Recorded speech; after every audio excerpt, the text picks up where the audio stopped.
안녕하십니까. 대구미술관 학예연구사 이혜원입니다. 이번 전시는 제21회 이인성미술상 수상자이신 강요배 작가님의 개인전입니다.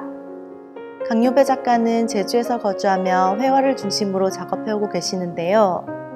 시대와 역사에 충실하고 다양한 화풍의 변모를 추구한다 라는 평과 함께 이 상에 선정되셨습니다. 이번 수상자전인 이 전시 카네이션 마음이 몸이 될 때 저는 회화뿐만 아니라 설치, 영상, 조소를 아우르며 새로운 시도들과 함께 작가님의 폭넓은 작업 세계를 펼쳐 보이고 있습니다. 이번 전시의 출품작 대다수가 올해 새롭게 제작된 신작들인데요. 작가는 이인성미술상 수상 이후 1년이 채 안 되는 짧은 기간 동안 작업에 혼을 불태워 신작들을 제작했습니다. 전시 제목 카네이션은 성육신, 육신이라는 뜻을 가진 인카네이션의 어원에서 시작됩니다. 몸으로 피와 살로 자식을 낳아 기른 부모님에게 감사의 마음을 담아 카네이션 꽃을 선물하듯 강요배 작가는 몸으로 육신으로 체화된 작품들을 선보입니다. 제주의 동백꽃 화가로 잘 알려진 강요배는 이번 전시를 통해 대구 경북 지역의 역사적 사건들에 대해 발언합니다. 이 작품은 경산의 코발트 광산 학살 사건을 모티브로 삼았는데요. 아사천의 코발트 분류 안료를 사용한 페인팅과 함께 직접 상주 지역의 비단을 푸른 쪽빛으로 염색하여 설치했습니다. 이 설치 작품은 코발트의 어원에서 나온 홀령이라는 의미와 함께 과거 역사적 사건을 기리고 대구 지역의 민중의식을 다시 한번 고찰하게 하죠. 작가는 예술과 삶은 분리된 것이 아니며 예술이 시대와 호흡해야 한다라고 말합니다. 하늘과 땅 사이 그리고 역사 앞에 기립해 있는 자소상 섬은 작가가 미술로 삶과 현대사를 다루는 방식을 잘 보여줍니다. 늙은 들판이라는 뜻의 노야는 강요배 작가의 자호이기도 합니다.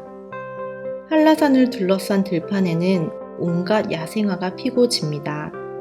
물매와 핀 야생 들판을 밤하늘의 별에 비유한 이 작품은 늦가을 오리온 자리를 중심으로 마치 들판에 별이 핀 듯합니다.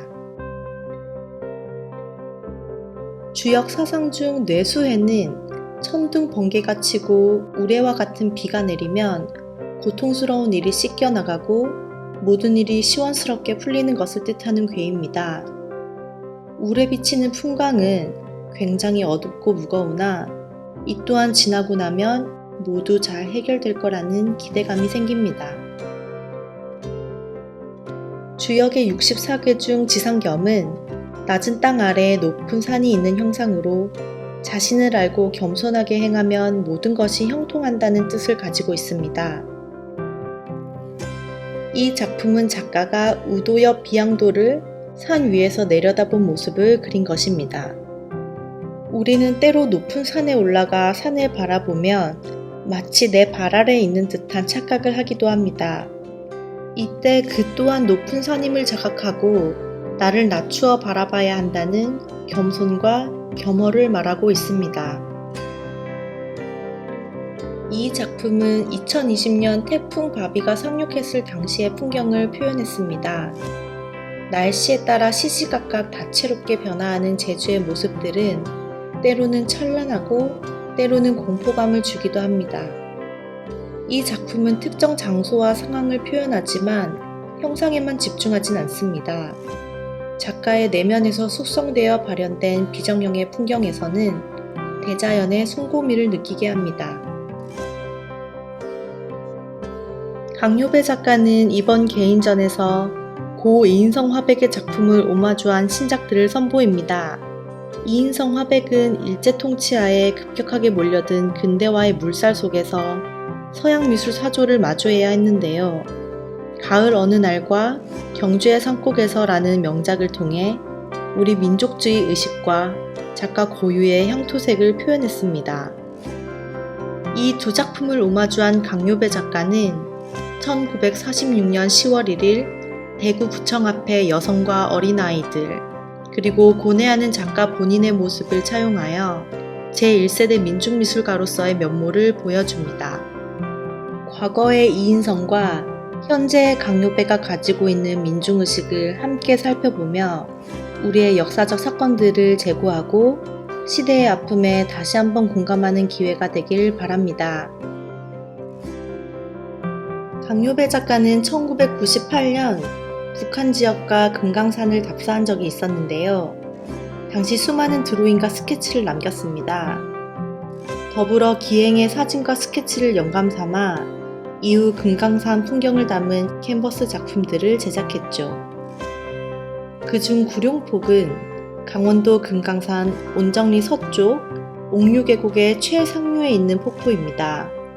높이가 최고 50m에 달하며 금강산에 있는 폭포 가운데 가장 힘찬 물살을 표현합니다.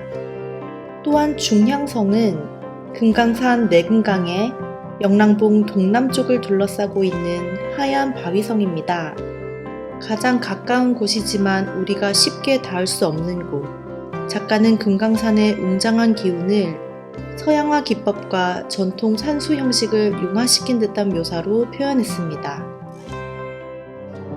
작품들이 이제 형식들이 좀 다양하고 그렇긴 하지만 주된 것은요, 뭐 전시 타이틀처럼 이제 전체적인 느낌, 어떤 이제 작품에 대한 설명이나 이해 이런 것보다는 느낌, 어떤 마음의 울림 이런 것을 이제 중심으로 그냥 이렇게 느끼시기를 저는 바랍니다.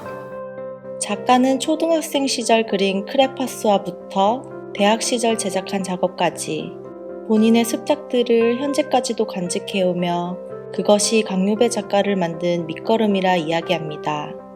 그중 직접 선별한 습작들을 통해 그의 작업 기반과 역사에 대해 조금 더 깊게 살펴보실 수 있습니다.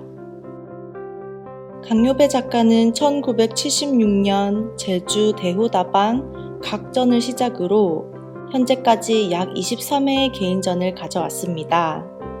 이번 아카이브 섹션에서 역대의 개인전 도록과 출판한 책들을 소개함으로써 작가의 예술인생 이력을 전반적으로 살펴볼 수 있습니다.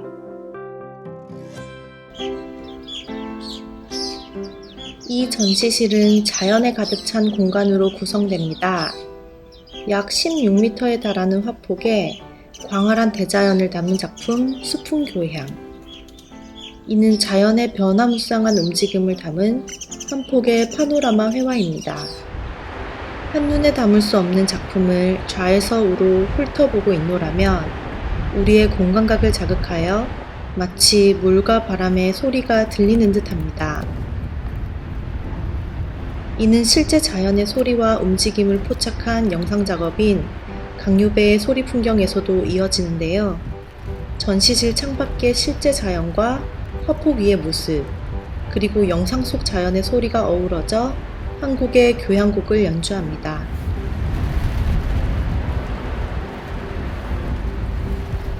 이번 전시에 출품된 다양한 형식의 작업을 관통하는 작가의 태도는 바로 체화입니다. 제주의 자연과 역사적 사건들을 중심 주제로 작업해온 그는 이번 전시를 통해 몸으로 발현시키고 확장된 작업 세계를 선보이고자 합니다. 그 안에서 우리는 인간의 삶과 역사적 사건들, 그리고 자연의 생생한 숨소리를 몸으로 직접 느끼고 체화하는 경험이 되셨기를 바랍니다.